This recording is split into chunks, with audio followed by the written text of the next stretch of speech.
The sport of wrestling most likely is an unknown sport to any of you. If you've watched it on television, you've probably seen the bastardized version with all the spandex and leather, pyrotechnics, and horrific acting that would make even the worst soap opera stars cringe.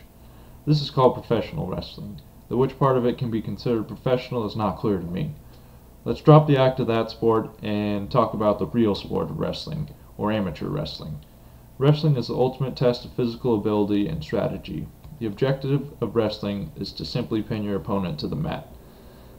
The sport of wrestling is a timeless classic and it's also very inexpensive, which makes it appealing on a worldwide scale. According to an online Encyclopedia Britannica article accessed on April 12th, wrestling appeared in the Olympics in 1896. It missed 2 games and then it resumed once again in 1908, and has been integrated into the Olympics ever since. On February 12, 2013, the International Olympic Committee, or IOC, made public the fact that it did not intend for wrestling to be part of the 25 core sports in the 2020 Olympic Games. With all the rich history and appeal, why would this sport even be considered to be taken from the Olympic Games? The decision has shocked and surprised the world. Wrestling has been in the Olympic Games from the very beginning, and the IOC should continue to include wrestling as part of the Games due to the fact that it is such a simple and universally accepted sport. First, let's examine just how far back the sport of wrestling goes. In a New York Times article by Jerry Longman, accessed on April 12th, Olympic historian David Walachinsky explained that wrestling was in the ancient Olympics and has been in the modern Olympics again since 1896. Walachinsky also illustrated the worldwide appeal of the sport using the fact that 29 different countries won medals in the London Games of 2012. With a sport that's been around this long and has such rich history, one has to wonder how the IOC can dare to simply strike it from the list of Olympic sports. However, the IOC has not published any reasons for the decision or the voting results in great detail.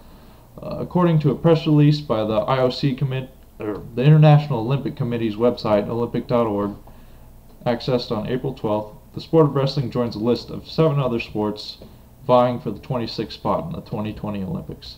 These sports include baseball and softball, karate, roller sports, sport climbing, squash, wakeboarding, and wushu, which is a Chinese martial arts sport. It doesn't make much sense for a fundamental sport such as wrestling to be on this list. One of the factors working against the sport of wrestling is that it has an amateur base and it lacks superstar athletes like the sports of basketball, soccer, and track and field. Unless you wrestle yourself competitively, you probably can't think of any amateur wrestling superstars. Many at the University of Nebraska would take exception to this, with the recent success of Jordan Burroughs winning a gold medal in the 2012 Olympics. But other than that, wrestling simply just does not get the same amount of media coverage as other sports, because it isn't as popular and it lacks the funding and support. However, this is not a drastic downfall or cause to take this out of the Olympics. According to an Associated Press article on SportsIllustrated.com, accessed on April 12th, the president of the international governing body for wrestling resigned following the IOC's February 12th decision, yet there is still hope for wrestling to be included in the 2020 Games because the IOC casts a final vote in Buenos Aires in September of this year. While we can just put faith in the fact that the IOC will simply rescind their vote, actions need to be taken to give the IOC incentive to include the sport of wrestling once again.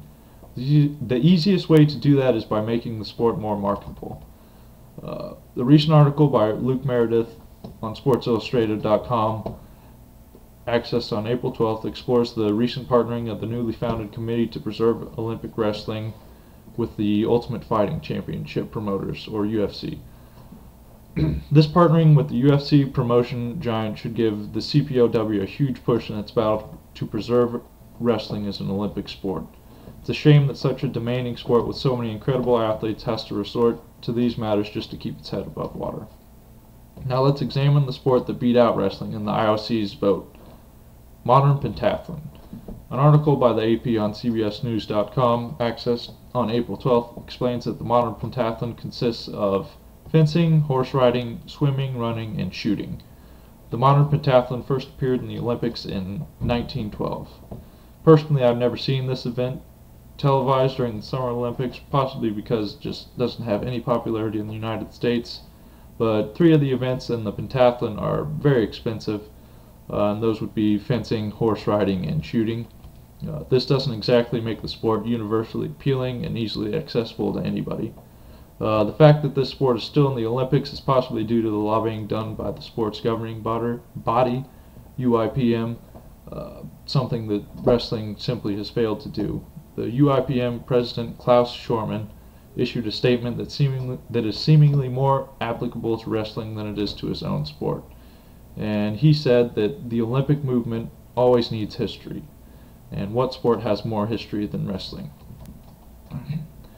Wrestling appeals to people all around the globe, and the IOC should continue to include wrestling as an Olympic sport, as it is universally accepted and almost entirely an individual sport. At the conclusion of the London Olympics, 29 different countries won medals in the sport. And I have all 29 of those countries' flags sitting behind me on this wall. The only sport with more countries medaling in it was track and field, and there were 41 different countries. And as citizens of the world, we should not stand idly by while an organization tries to destroy one of the cornerstones of a beautiful event that brings all countries together to celebrate humanity.